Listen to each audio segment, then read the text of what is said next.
Well, good afternoon all. Thanks for coming, to those of you here in the room and also to those online. I'm very honoured to be introducing this, the 6th Julian Priestley Annual Memorial Lecture, as we at the European Movement look to bring our country back home into the European family. I think we have to avoid getting distracted by all of our recent frustrations around the frothy charlatanry of the last few years and actually go back to rediscovering our roots and setting them strong. And then from that base, we build out our vision on our terms. We're now here for a long new fight for our European future.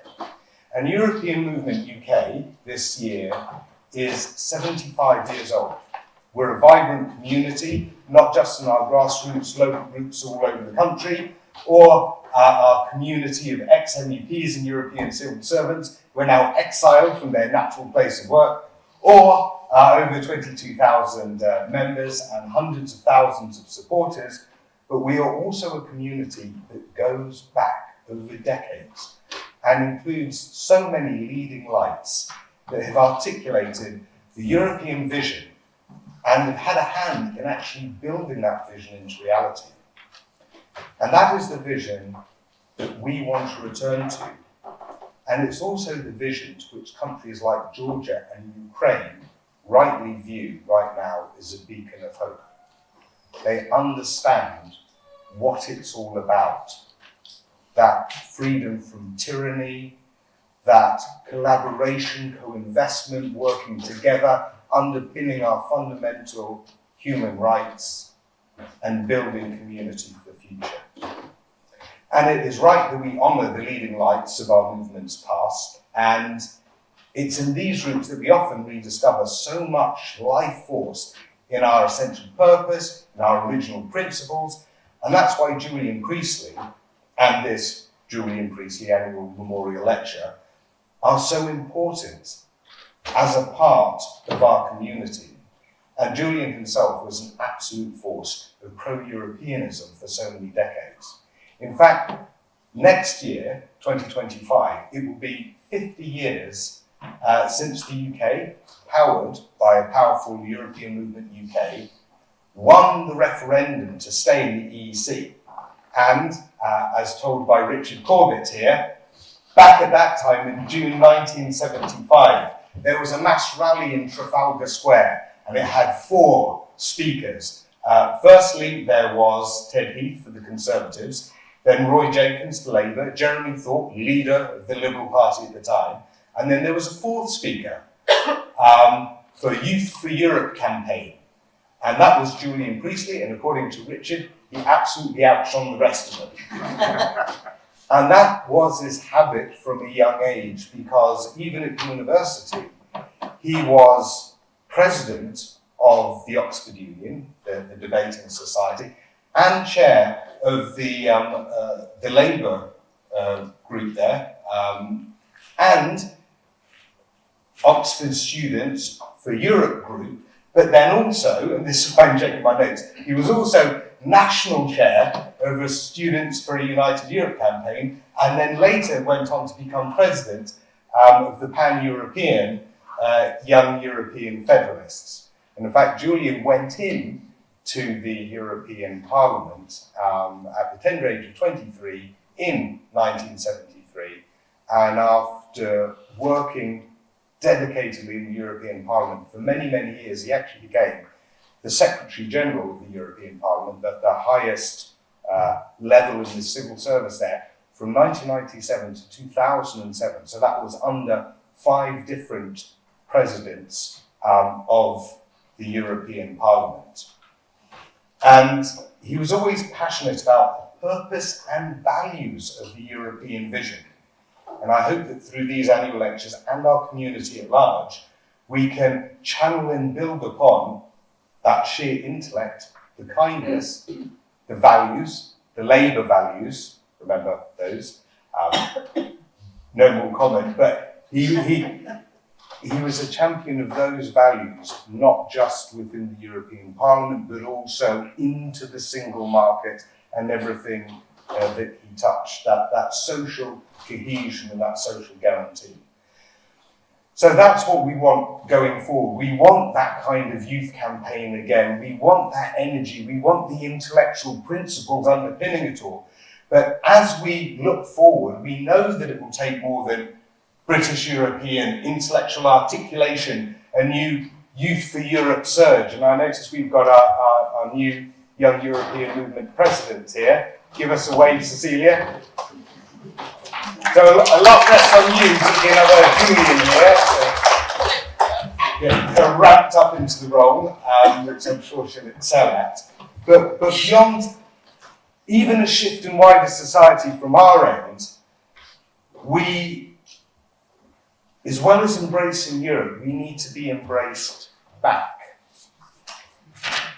It's no good us deciding on these shores that maybe we made a mistake and we can just swing by the old pad and say, hey, sorry guys about smashing things up and calling you all a dictator and reneging on that contract, but you know, that was just me and, well, I'm sober now, when can I move back in? It's not going to be that easy. To rejoin the family are going to need to want us back in. We'll need a lot of help on that front. Our bizarre episode of Brexit left our neighbours shocked, then confused, angered, shocked again, perplexed, bemused, shocked again, resigned to it, and then finally exhausted and somewhat pitying. What do they now think of a British return? One stoic observer of all this drama throughout, with vantage points on both sides of the channel, is our speaker tonight, our own Annette Dietert. And Annette is a Londoner here, originally from Germany. She came here in 2008 as senior correspondent for ARD German TV and bureau chief as well. And in 2019, she was awarded Political Journalist of the Year for her reporting on Brexit. So making sense of something that complex and getting an award for it should get a double award. But in our community, we love Annette for the sheer clarity of her insight and communication.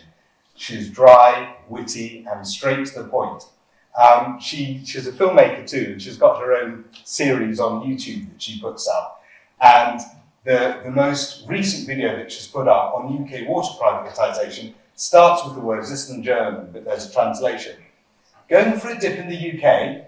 Well, you better not.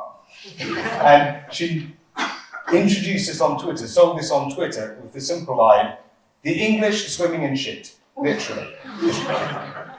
But here's my favourite passage from Annette's work. It's from January, it's a description of Rishi Sunak, and after that she had a little description of the story of the Emperor's New Clothes.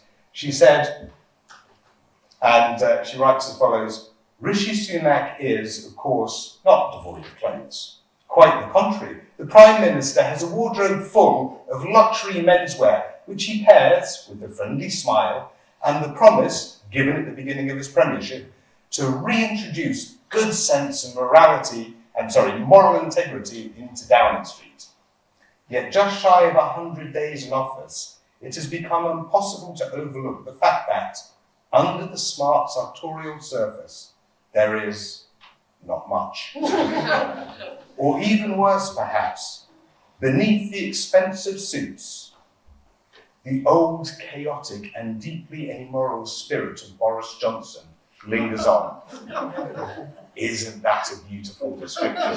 And you know it's true, right? That the little keen schoolboy has learned from his master about how to do politics. But it's this perceptiveness that we always enjoy about her. And you may wonder how, after Annette has witnessed all of this shit in our rivers, shit in our government, why she has any desire to stay.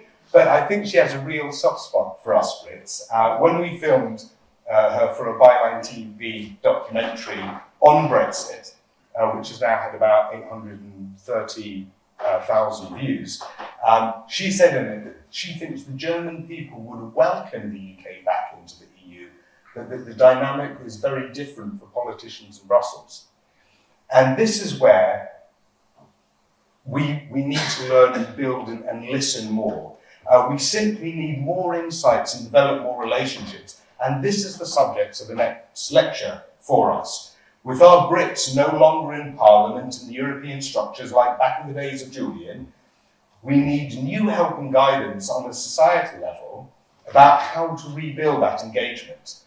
And I, for one, trust Annette to provide exactly that blunt but perceptive and thoughtful advice that we need. So over to you, Annette, we're in your hands.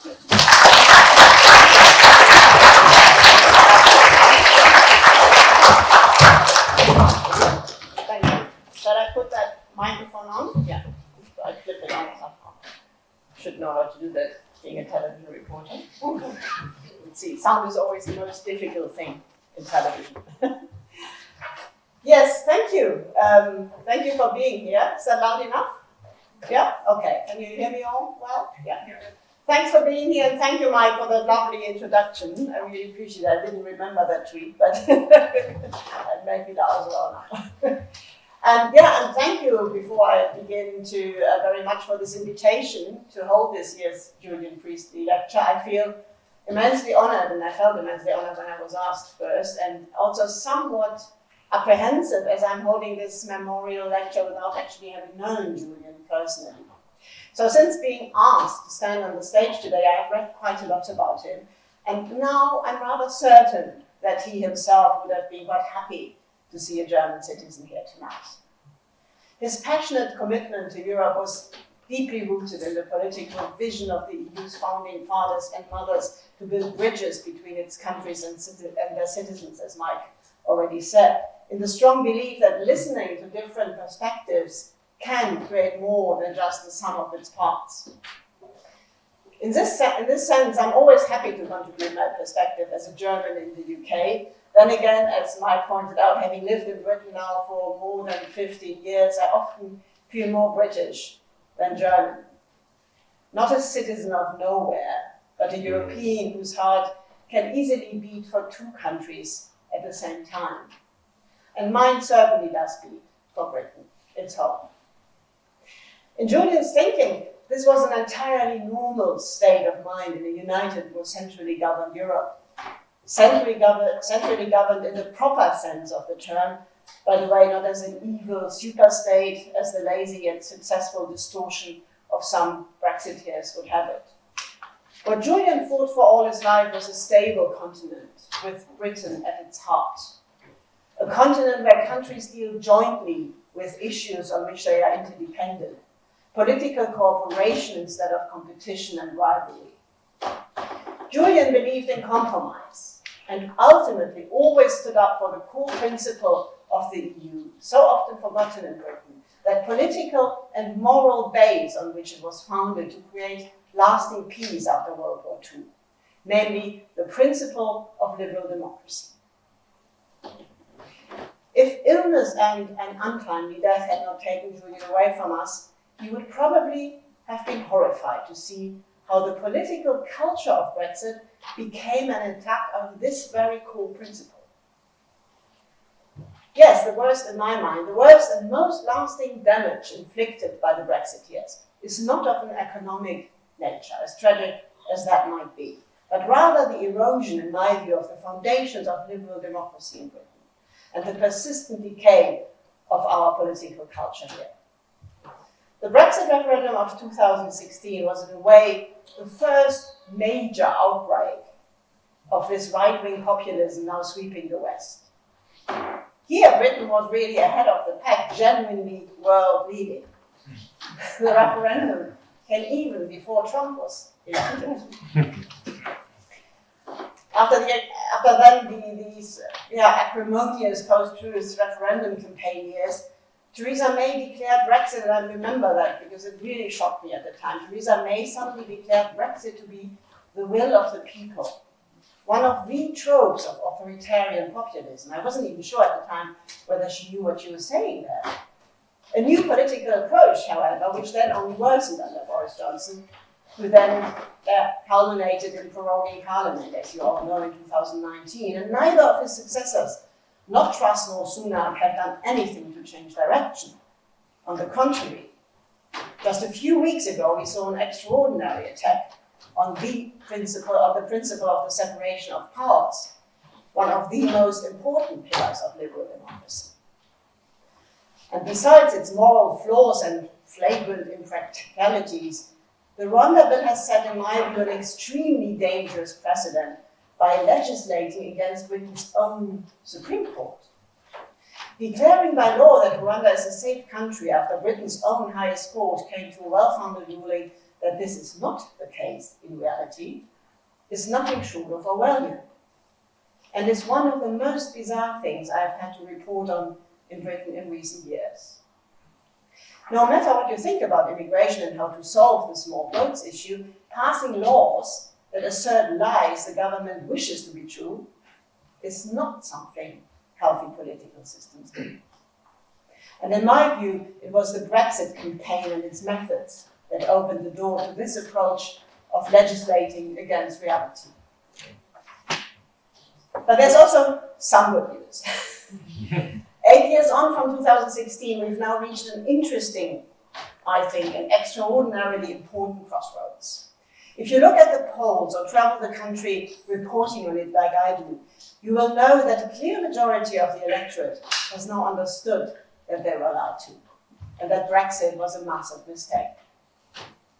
With Labour on course to win the next general election, there is now a genuine chance for Britain, or better for Westminster, to come back to its senses. However lengthy, tedious, and frustrating that process might be, and lengthy and tedious it will be. Because, as this brief introduction has hopefully made clear, reversing the negative effects of Brexit cannot consist in simply moving back closer to the EU.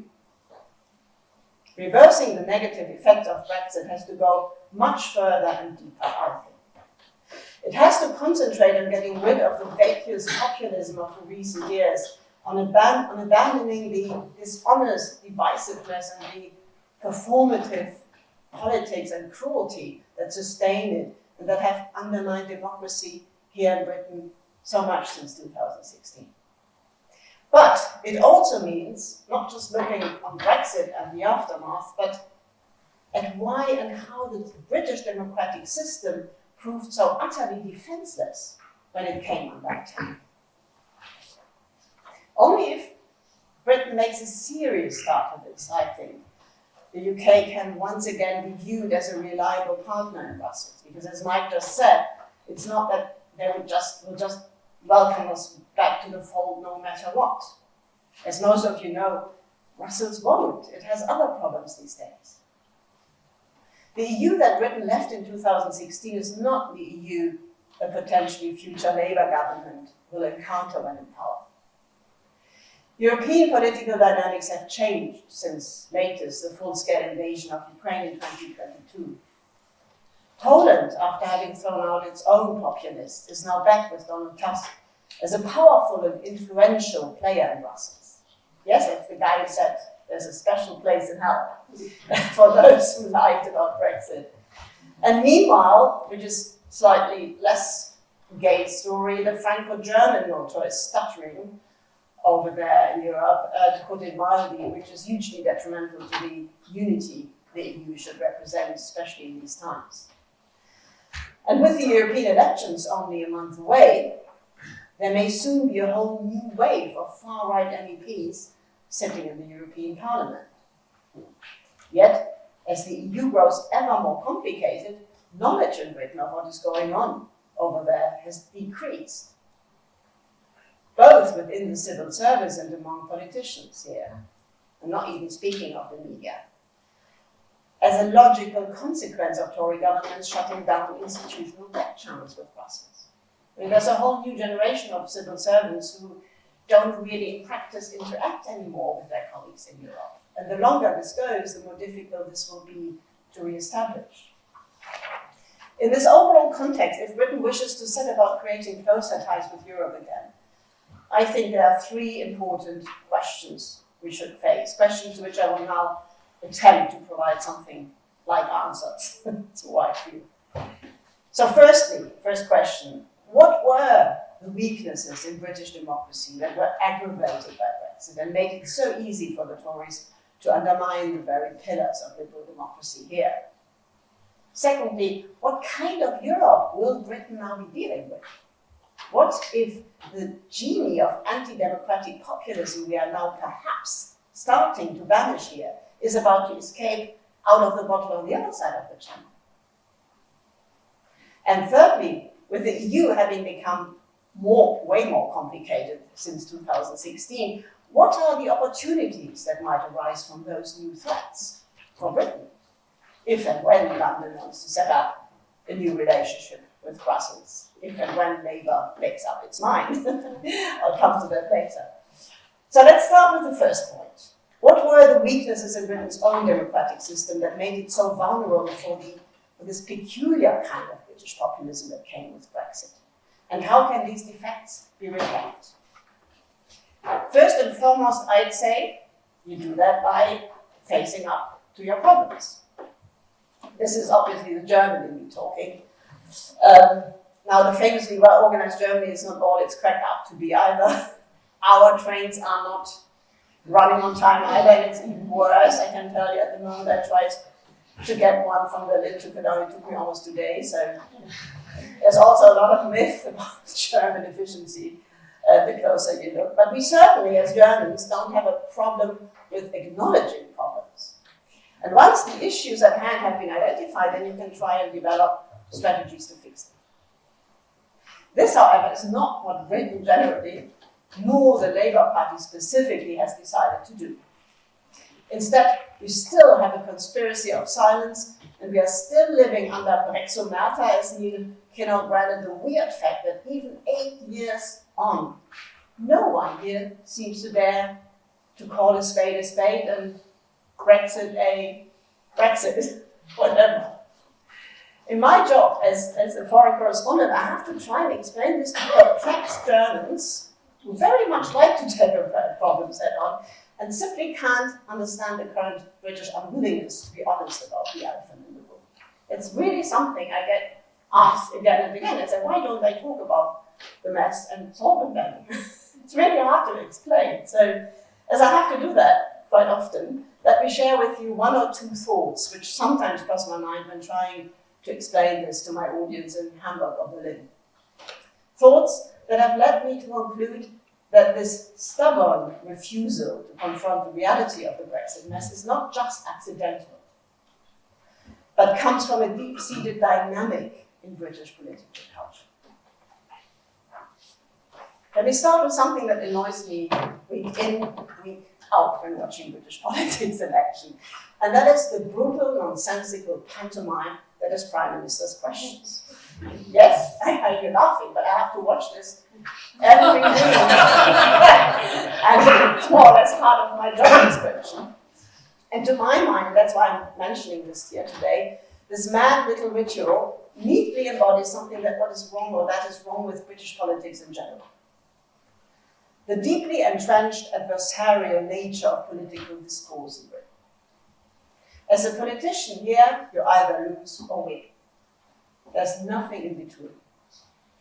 The parliamentary frontbenches, famously to swords lengths apart, are testament to an almost reflexive need to compete. An urge I have encountered again and again, especially in England. It starts young, at school sports events, for instance, even with primary-aged children, and it persists into adulthood. I remember being genuinely shocked after 2016 as a German when the Tories kept branding everyone who hadn't voted for Brexit as remoaners and losers. And that even more astonishingly, no one really took issue with them doing so. It was sort of taken for granted, for normal. Even among so-called remoaners, they said to me, we lost, get over it. The often downbeat atmosphere at those big anti-Brexit rallies from 2017 on, you might all remember that somehow, it seems in the distant past sometimes, but they spoke the same language. And those marches, they weren't even reported on the BBC. I thought this was strange, and this merciless disregard for almost half the electorate seemed such a stark contradiction to the wonderfully polite tone of everyday life in Britain. to the apparently respectful nature of dealing with one another I discovered when I first came here. Indeed, it took me quite a while to understand that this cautious politeness is not necessarily an expression of social equality, but rather about avoiding conflict in a deeply hierarchical system. It's still lovely, of course. It makes life so much easier, obviously, and I always enjoy coming back from Berlin where I'm being shouted at when something doesn't go, and then we come here and everybody says sorry, and I love that, don't get me wrong. But it masks a real issue, I think, this kind of politeness. Because what is behind that is not just a hierarchical system, it's the class system. For me, the adversarial nature of British politics is just another side of that class system, still very much ingrained on this wonderful island. It seems to breed a perspective on the world that is zero-sum, and I'm back to win or lose. For one to go up, another must come down. Perhaps that's why sports are such an obsession here. And consequently, British politics is also something of a spectator sport, where there can only be a winner or a loser. There is no room for cooperation. And maybe that's also one of the deeper explanations for Brexit. The 1 + 1 = 3 concept of cooperation among equals, so fundamental to the EU and to Julian Priestley's thinking, seems somehow alien here, certainly when it comes to politics. In fact, it's worse. The idea of compromise and working together beyond national or party lines has an almost negative ring to it. It's a fudge. And the coalition, in my view, a perfectly reasonable way to govern, is labelled a hung parliament in Britain. It's a failure, a recipe for chaos. Why? So how does this insight help us answer the question at hand? Because I think it's one of the reasons why Britain has proven so susceptible to populism. And also why no one wants to mention the B word. Because the idea of cooperation still is seen as something only losers do. On a purely practical level, it's rather simple why it's not mentioned, Brexit, at the moment. Neither Labour nor the Tories talk about it because there's zero direct political gain in doing so, obviously. And it certainly won't win an election. Brexit was a mistake, and no one here wants to be associated with it because that would make them a loser. And no one wants to be one here, understandably, as you guys treat them so badly. and Keir Starmer is determined to win, which means that he has to play the game. Instead of honestly explaining why Britain is in such a mess after Brexit, he avoids the topic altogether. Instead of exploring how we could find a way forward out of this mess together, Starmer is being disingenuous, in my mind. Explaining that Brexit is settled, that he will make it work, while knowing full well that this is not possible. And as long as the ball eventually ends up in the goal and he doesn't get a red card before the game is over, all is well. But is it? I don't think so. While depriving the Tories of obvious lines of attack may be a good tactical move in the short term, I think the strategic price is high. Voters who would like to rejoin the EU or at least see a return to a customs union will have to hold their nose at the ballot box and hope Starmer is lying, or at least omitting parts of his plans for Britain's future. And if Labour does indeed prove more radical in power than it currently appears, and to solve Britain's economic problems it will have to be, others who voted for it may feel they have been deceived.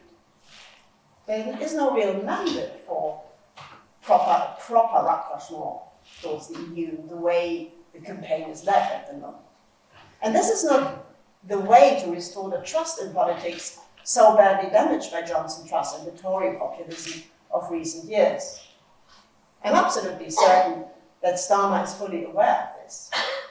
Yet, in a first-past-the-post electoral system, there's simply no other way to come to power. So what can he do? This strategy, these tactics, are a reflection of the adversarial political culture I've just described. Candidates and thus parties either win or lose. And in this environment, there's no room for discussing problems and sounding out potential cross-party solutions ahead of the election. There's no room for being honest. And there's no room for thinking about how to solve a problem together. So how is this on a more general level also standing in the way of tackling populism, specifically the British breed of it that came with Brexit? It's quite simple, because that kind of populism can only be beaten with the opposite of the adversarial system, with a strong civil society, fair and equal, that believes in cooperation. Populism is not about factual policies, so it cannot be outflanked with policies, however radical they may be. Farage will always be one step ahead of you, and always tougher, always more radical. It's a lesson Rishi Sunak has clearly failed to learn. As populism is only ever about creating hatred, fear, and division, the only way to defeat it is by surmounting this fear-driven divisiveness, the them and us. What that requires, though, is not cautious defensiveness, but rather a clear and rosy alternative that shows that there is a we in society, and that this society can also support its weaker parts, and that this is a good thing.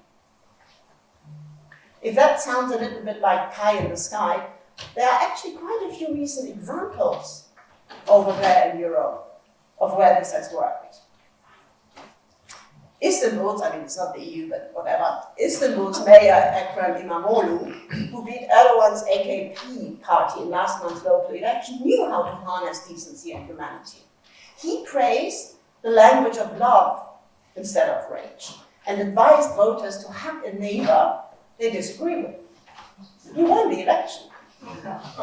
Stunning. Or take Poland, where Donald Tusk managed to defeat the right-wing nationalist PiS by organizing giant rallies he called the Marches of a Million Hearts. He even took to forming the heart emoji with his hands wherever he appeared during the campaign. And if you, like me, thought in the beginning that this would look ridiculous on a middle-aged technocrat, you'd be wrong. His three-party coalition won a decisive victory, bringing out a historic turnout of more than 70% among the youngest voters. 70%. Even higher than in 1989 after the Iron Curtain came down. So now, Poland is the first country on the road to recovery after years of damaging populist nationalism. What Donald Tusk and the Istanbul mayor did was to clearly demonstrate that there is no mythical will of the people, a metaphor that always serves autocrats to hide behind, basically. They showed that in reality there is no them and us, but that decency is the social norm, that the real majority is made up of the decent in society who want a healthy democratic system, a togetherness, which is certainly the case in Britain as well. Yet to translate this into electoral success, you need to give people a glimmer of hope, something that Labour clearly seems to be incapable of doing at the moment. And in my mind, the reason for this is not only the adversarial nature of British politics that undermines the very idea of a fair, compassionate and equal society, but also the class system at the root of this culture that I mentioned earlier. What do I mean by that? Whenever I interview people in Britain about their society, and I'm currently doing that quite a lot as I'm doing a documentary on the English class or the British class system, I detect, which is really going to be really interesting, and I will get you subtitles on that. Whenever I interview people at the moment, from Alistair Campbell to the Earl of Leicester yesterday, I detect a certain deference, a feeling of, not with the Earl of Leicester, but with all the others, a feeling of powerlessness, a feeling of powerlessness, a willingness to accept hierarchies and persistent elements of privilege that I do not recognize in continental Europe. It's a way of seeing the status quo as an immutable state of affairs, which lets the country's leaders get away with far more than is reasonable if they come or pretend to come from the upper classes. I sometimes think, seriously, we should all thank Boris Johnson, for having cast a light on the numerous deficiencies of the British democratic system by so recklessly exploiting them. The remaining feudal elements, the non-existent checks and balances on governments with a powerful majority, and the ease with which sleaze and corruption can almost unnoticed permeate throughout the machinery of Westminster. By way of example, whenever I try to explain to my German audience the various opaque ways you can get into the House of Lords and become a lifelong legislator, there is a certain degree of bewilderment. And quite rightly so. How can it be that a prime minister can nominate not only his father to the upper house, but also make a random intern who happens to have long blonde hair a baroness, and the son of a Russian KGB agent a lord? But although these moves were criticized in some corners, frustrated disapproval was the limit of public outcry. And now these people are accepted as wholly legitimate members of the House of Lords and are sitting there, or not. I mean, I haven't seen Lord of Siberia and Richmond very often in the House of Lords. Or look at the more than 90 hereditary peers next to them on the benches, all still by convention male, and most of them only there because their ancestors were powerful landowners or distant relatives of the royal family, or both.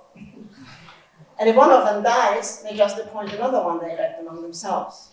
This is not what democracy is about. Do we really want birthrights and errant prime ministers handing out important positions of power on a whim, like medieval monarchs? I find that really strange, and I find it strange that nobody really discussed it properly when you talk to people as I do at the moment. And yes, then there's the monarchy itself. Thanks to several lengthy and expensive investigative reports by The Guardian, we now know just how much power the royal family still wields. Sure, the United Kingdom is a constitutional monarchy, but how can it be then that this monarchy is still able to vet bills without the public being informed? And then also make changes to proposed legislation which may affect their property without any public scrutiny. It famously took Alan Rusbridger and The Guardian 10 years and a trip to the Supreme Court to secure the release of the then Prince Charles's Black Spider notes, which showed how the heir to the throne lobbied senior government ministers secretly on everything from badger culling to herbal medicines. And these are the more innocent things he did. The government itself spent more than £400,000 on legal costs in an ultimately failed bid to keep these memos secret. I mean, that's taxpayers' money. £500,000. Or to give you another recent example, when residents living in the Duchy of Cornwall wanted to buy the freehold of their own houses, they found this was impossible, as the royal family had used another secretive procedure to vet 3 parliamentary acts preventing them from doing so for decades. And when the Labour peer Lord Berkeley, who is himself affected by this, tried to address this issue in the Lords a few years ago, Tory frontbencher Earl Howe responded that the government had no intention of changing the legal status of the Duchy of Cornwall, because if a future monarch has no heir, the duchy reverts to the crown. Which I thought was a really weird explanation. I've just recently met Lord Berkeley, also for this documentary, who might now, after years of stubborn insistence, be about to reach a compromise that will at least have the leaseholds on the houses affected extended for 900 years or so. A typical British fudge again, but still better than nothing, he said. And when I asked him why even this, if you'll forgive the pun, halfway house, had proved so very difficult, he answered, because the government is simply afraid to pick a fight with the monarchy. Don't get me wrong, in principle, I have nothing against the British monarchy as such. It's probably one of the few relatively stable institutions that the United Kingdom has at the moment. But it is a remnant of a feudal past with no place in the political life of a modern democracy, and so should be disentangled and clearly separated from it. All of these undemocratic feudal vestiges, the overall missing checks and balances in the British political system, as well as the antiquated first-past-the-post electoral system, contribute to entrenching the one thing that populism thrives on most: social inequality, certainly rife in the Britain of today. For this reason, Labour, if it comes to power, will have to do more than just restart the economy, which will be difficult enough. It will need to propose a real root and branch reform of the British system, a reform of the kind it started in the 90s. But this time, it has to get it right. I don't have the time to go into more detail here, but Will Hutton's recent book that some of you might have heard about, This Time, No Mistakes, How to Remake Britain, gives an excellent account of the scale of the challenge awaiting a potential Labour government. Hutton reminds Labour here on basically every single page that half-hearted reforms won't do this time. And not unimportantly, the surprise guest at the launch a few weeks ago was Keir Starmer, who seemed to have actually read it and to agree with its conclusions. So I did leave that evening, the event, feeling a bit more optimistic than before. Then again, as we all know, fudge just tastes so good, so I guess we will have to wait and see. But yeah, I really felt that evening that Starmer has understood it and that he will be more radical in power than he now gives the appearance of. But yeah, that is another problem about not being honest, maybe. Anyway, all this will be all the more crucial in that the advocates of liberal democracy in Britain can no longer simply use European neighbours as role models, like back in 2020, when John Kampfner's eulogy why the Germans will do it better became an instant bestseller. What might have been a slightly rose-tinted view then, and I told him so, now seems outdated at best. Germany and Europe have changed immeasurably in just a few short years, and not for the better. Which brings us to the second question. What kind of Europe will Britain be dealing with in the next 3 years? If you believe in the virtues of liberal democracy, then you might want to avert your eyes looking over at the continent at the moment. It's not a nice look. Take Germany, for example, where the pro-Putin far-right AfD, a political party officially declared in parts as right-wing extremists by Germany's own internal secret service, is polling at about 30% at the moment, while current Chancellor Olaf Scholz's Social Democrats have sunk to half that 14% in the last polls I saw. And viewing Germany from here, I see distinct parallels to Britain just prior to the referendum in 2015-16. Dangerously naive attempts by the centrist conservative CDU to parrot the anti-immigration sentiment of the AfD, and misguided self-assurance on the part of journalists convinced that they can take the right-wing extremists down by interviewing them. In actual fact, all they're doing is giving them airtime. You can't interview right-wing extremists or populists. They have no policies. It's all about performative stuff. And the more airtime they get, the bigger they get. You cannot fact-check them. It doesn't help. It makes it worse, because then the fact you wanted to check is in the air and has space to grow. And that's sadly what happens in Germany at the moment. I look at the news there, I think, Jesus Christ, have you not watched what happened here before, guys? Or look at France and Italy, where classic right-of-centre parties have more or less imploded.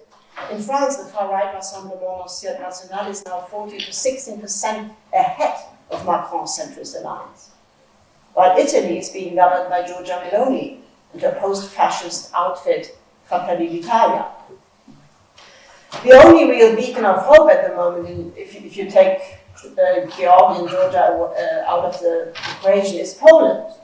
And it's a bittersweet hope in waiting with trepidation at how difficult it is proving to re-establish the ransacked rule of law within the framework of captured democratic institutions.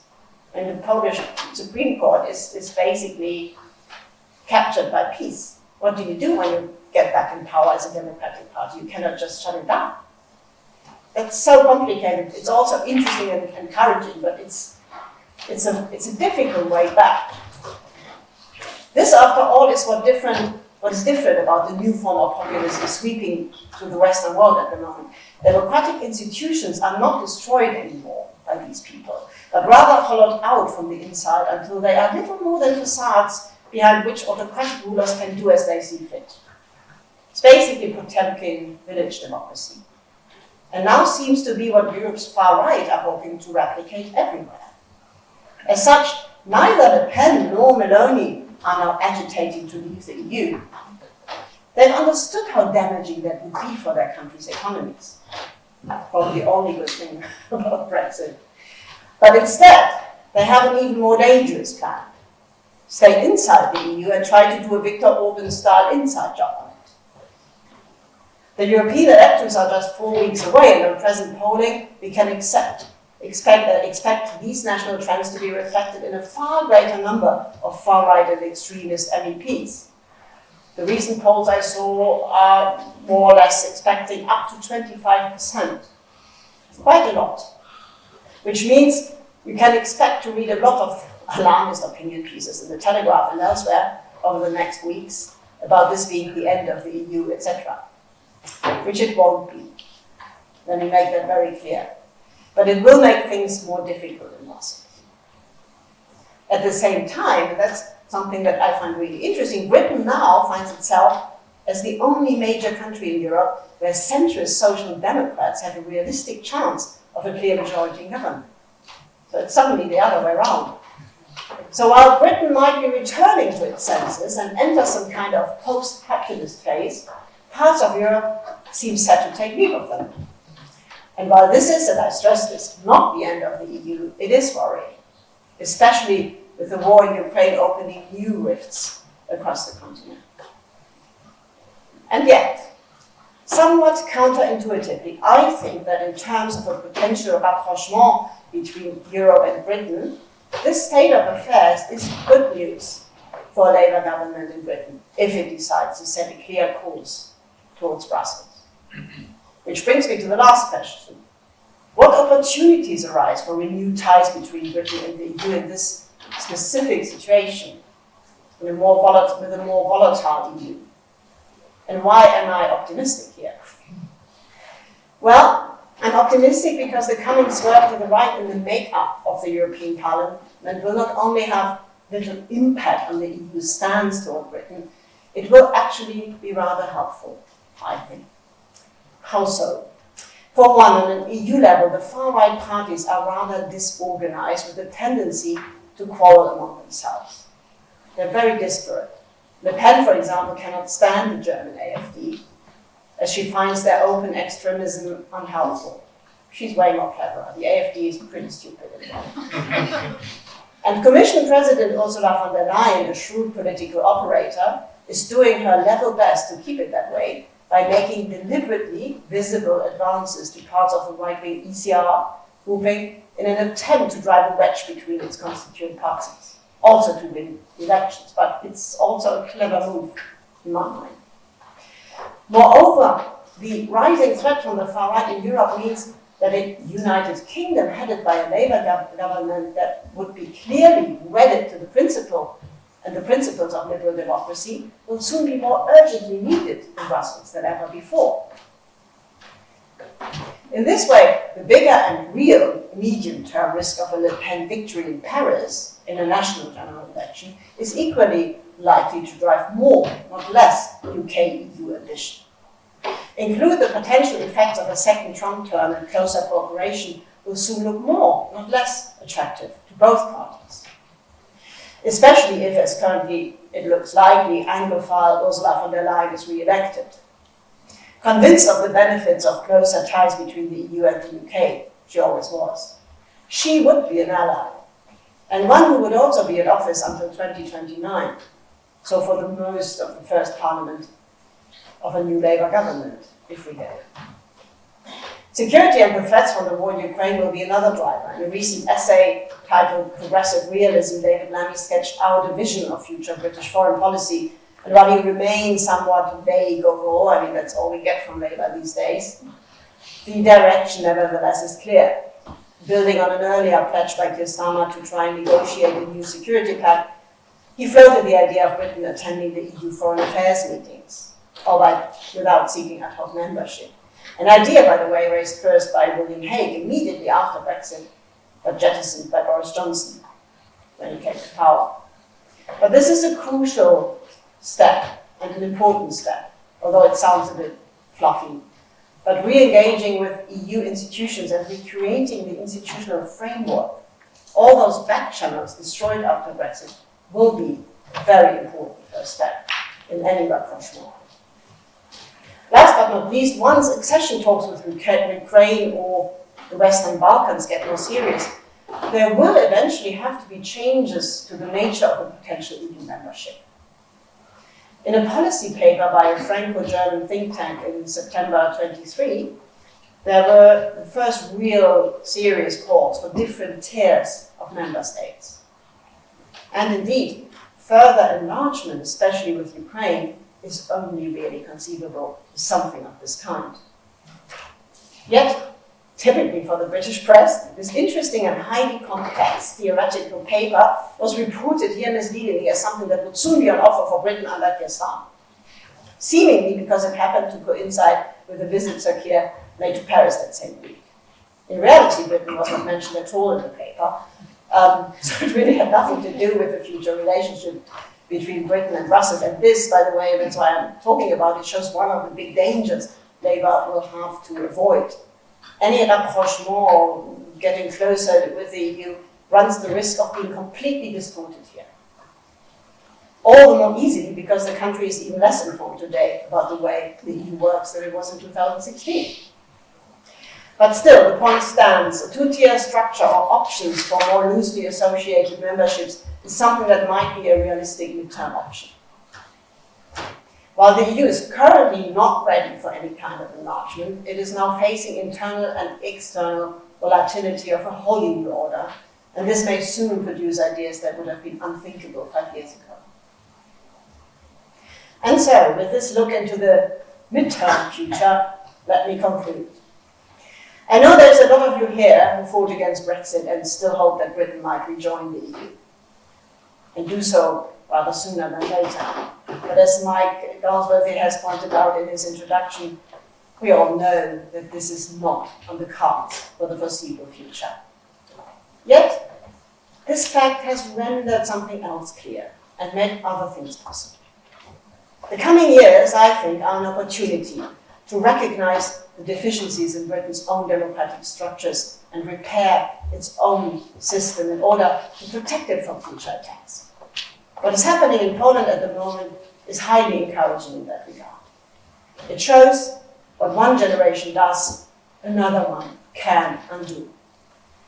It is possible to repair the broken democracy. On the precipice, at the 11th hour, there was a civil awakening in Poland that is genuinely uplifting. A whole country now talking about the rule of law, an emergence of a new desire to defend liberal democracy, especially among the youngsters. And even if the extent of state capture in Britain is nowhere near what happened under the Polish populists, there is a lot to learn from the current democratic rehabilitation in the East. It is about a society taking its fate into its own hands again. It is about cooperating, about making them and us back into just us.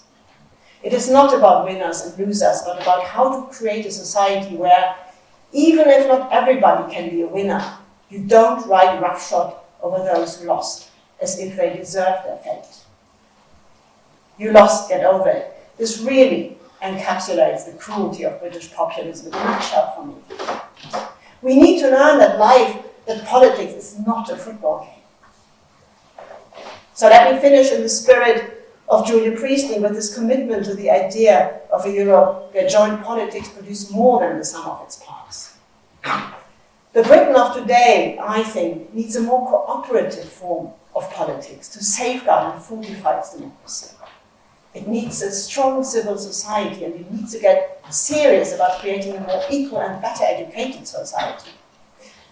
One that is able to fight off future populist attacks on its democracy, because they will come. But the good news in all this is A clear majority in Britain now seems to have understood that the country took the wrong path in 2016. As such, in this moment of clarity, we might now have the chance to recognize and repair those deficiencies that came with it, and the chance to restore Britain to what it was once perceived as in Europe, especially in Germany, to restore Britain to a pragmatic yet compassionate country and a respected member of the European community of nations. As Europe will need such a country. Thank you very much.